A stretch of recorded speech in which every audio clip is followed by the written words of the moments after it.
Who will emerge as a dark horse in every single UFC division? That is what I'm going to talk about here today. My name is James Lynch. Before I get into today's topic, make sure you hit that like button, hit the subscribe button, and hit that notification bell. Those three things really do help out this channel a lot. Okay, let's get into it. We got the rankings up here. I'm going to go through fighters that I think are going to have a big year. Dark horse is a bit of a tough term to kind of determine in terms of criteria and all that. But the criteria I'm going to go with in today's video is, like I just mentioned, someone that I think is going to have a very big year. It can't be someone that's in the top 5.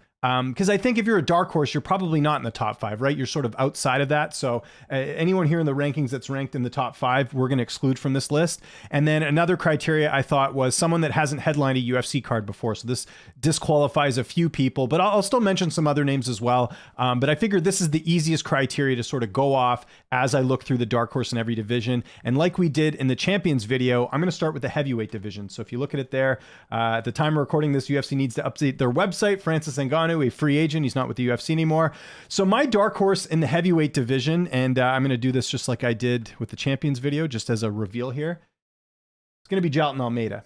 Now, this one's a bit tricky because he competes in both weight classes. He competes at light heavyweight and also at heavyweight, but let's just assume for the sake of it, he is at heavyweight, and he actually has a heavyweight fight coming up here against Shamil, actually this Saturday at the time of recording this, but this is a guy that I'm very impressed with, very talented fighter, 17-2, he's 31 years old, which for heavyweight is actually pretty young in the division. I'm expecting big things. I think this is going to be a big push. He's had a number of opponents fall out throughout the years, but I think this is the year he's going to get into the rankings and really make some noise. So Jailton Almeida would be my pick. Now, for argument's sake, let's say you don't consider him a heavyweight. I think the other name I would put in here is Alexander Romanov, and I know what you're going to say. Romanov just lost his last fight, but I think he's going to learn from that. You know, he's still relatively young, 32 years old for this division. I think he's another guy that could make some noise, but if we're going by Jailton Almeida as a heavyweight, we're going to stick with him as my pick for the dark horse. Okay, let's get to the light heavyweight division, which is right here. And we don't have a champ right now at the time of recording this. We will on Saturday once Jamal Hill and Glover Teixeira fight.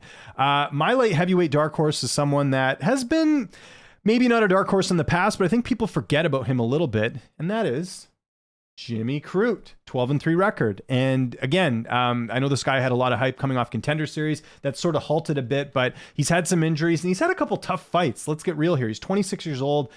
He lost to Anthony Smith via leg injury, and then he got knocked out by Jamal Hill. Jamal Hill's fighting for the title on Saturday. I think that puts him in dark horse category. And again, with Jimmy Crute, with the fact that he's so young, I think this is going to be a big year for him. You see that he is going to be taking on Alonzo Menafield at UFC 284. If he can get that win, I think we're going to start to talk about Jimmy Crute the way we were a few years ago. So he is my dark horse pick at 205 pounds. Okay, let's get to the middleweight division, which right now Alex Pereira is the current champ. This might seem like an obvious one. I'm gonna, maybe go with that as well. But let's stick with another fighter in Andre Muniz right now, who is 23-4. Very, very talented fighter that we've seen so far. 32 years old. He's got a 23-4 record, and he's going to be taking on Brendan Allen, a really key fight here. Unfortunately, not a ranked opponent because I don't believe Allen is in the rankings. He's not. So Muniz ranked number 11. This is a guy you can see the talent level there, and again at 32.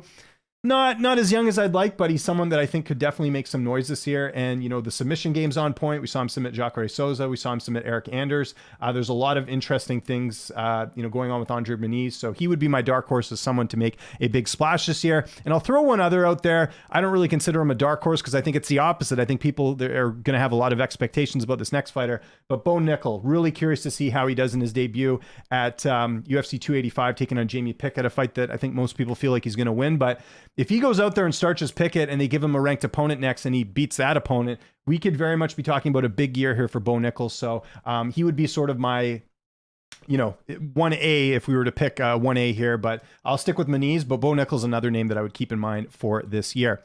Okay, next fighter we're going to look at, or next division we're going to look at here is welterweight. So let's look at that right now. And in the welterweight division, we've got, obviously, Leon Edwards is the champion, going to be fighting Kamaru Usman at UFC 286. This guy has got a fight booked, and we're excited to see him compete. And I would put him in the dark horse category, honestly, because I don't think this guy gets enough credit. Shavkat Rakhmonov, going to be fighting Jeff Neal at UFC 285. Rakhmonov, 28 years old, in the prime of his career right now. if this guy maybe had a different personality, or maybe I don't know what the deal is, but I don't know why this guy is not bigger than Khamzat Chimaev. I guess because maybe he's not as active. He's had a couple fights I know fall through. But Shavkat to me is a dangerous dude. Have we ever seen Neil Magny dominated that much in a fight? Maybe we will on Saturday. We'll see. But in general, that was just such a good performance here. And I think Rakhmonov is someone that we definitely need to be keeping an eye on. And I think by the end of this year, Shavkat Rakhmonov is either going to be in title contention or close to it. He's going to enter that top 5. I'm almost positive about that. Really high on Shavkat Rakhmonov. Next division we're going to look at is at lightweight. And you can see there in the lightweight division, obviously, Islam Makhachev is the champ. Someone that I think is going to make some big gains this year is someone that I'd like to fight a little bit, fight a little bit more. And that is Grant Dawson. Grant Dawson, 19 1-1 record. I think we forget just how good Grant is. He had that one sort of not so great fight against Ricky Glenn where he went to a draw. But, you know, finishing Mark Madsen in his last fight, Jared Gordon, these are all good wins here. Leo Santos finishing him as well. And like I mentioned, the age there, 28, he's coming into his prime. I love the move over to American Top Team. I think that's the perfect gym for him to sort of, make his mark and everything else. So Grant Dawson will be my pick. Someone I would have also mentioned is Arman Saryukin, but obviously Arman has, headline cards before. He's someone that's pretty well known. So I think in general, you can't really put Arman on here based off my criteria, but Grant Dawson would be another name to definitely keep an eye on for this year. Let's go to Bantamweight right now. We can see Aljamain Sterling is currently the champion in that division right now. A lot of names here. I know there's some people, Merab's probably a dark horse in the sense that, he doesn't get enough credit, but he's ranked number 3. So the name I think might be obvious to some is the guy who just won this past weekend. Umar Nurmagomedov, 16-0. I think this guy's going to make huge strides this year and get into the title contention as well. I was so impressed with his win on the weekend. Obviously, he was a big favorite against Barcelos, but to go out there and knock him out and finish him, a guy in Barcelos who's extremely tough to finish, very impressed there. And with that last name as well, the UFC is going to give him a big push here. I think it's pretty obvious Umar Nurmagomedov going to have a monster year here, and I'm excited for it.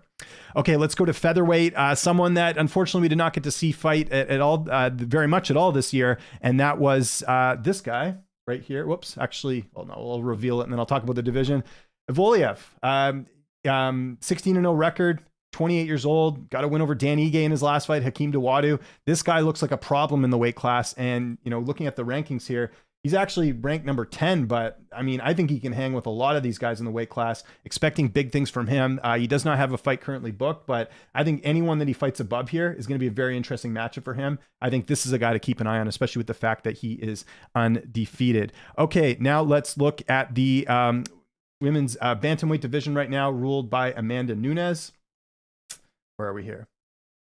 That's pound for pound. I hate how they always mix these up. There you go. Amanda Nunes, top of the division right here. This was a tougher one because if you look at the names here, most of these women have, there's no one that really stands out in the pack here, but just someone I thought I'd mention as someone who, I'm sure is going to come back and have a better year. And we haven't seen her in a while because she just gave birth, is Julia Avila, the Raging Panda, 9-2 record. Now she is 34, so maybe not as much sort of room for improvement, but I think she's a pretty solid fighter. Coming off, a win over Stolarenko in her last fight. She got the win in the 3rd round. I think Julia is going to have a great year. Is she going to get into title contention? Probably not, but it's not, the pickings are not great at bantamweight, so Avila is going to be my pick for this one. Let's get to the women's flyweight division. We've got Valentina Shevchenko as champion. You can see it there. We've got Mana Fior chomping at the bit. Someone that just announced she's coming back. I think we got to talk about her as being a dark horse for sure, is Tatiana Suarez. It sounds like she is staying at flyweight. We'll see. I think, she obviously cut her teeth at 115, but she's got a fight against Montana De La Rosa coming up here. Still 32 years old. Suarez, I thought was going to be champ at strawweight. If she can come into flyweight and compete very well and get past Montana De La Rosa and then maybe get past like a top 5 opponent, we could be seeing a really big year here for Suarez if she's healthy. That's the big question, right? Long layoff coming into this fight, has not fought since 2019, but I'm expecting big things from Suarez if she is healthy. So that would be my dark horse there.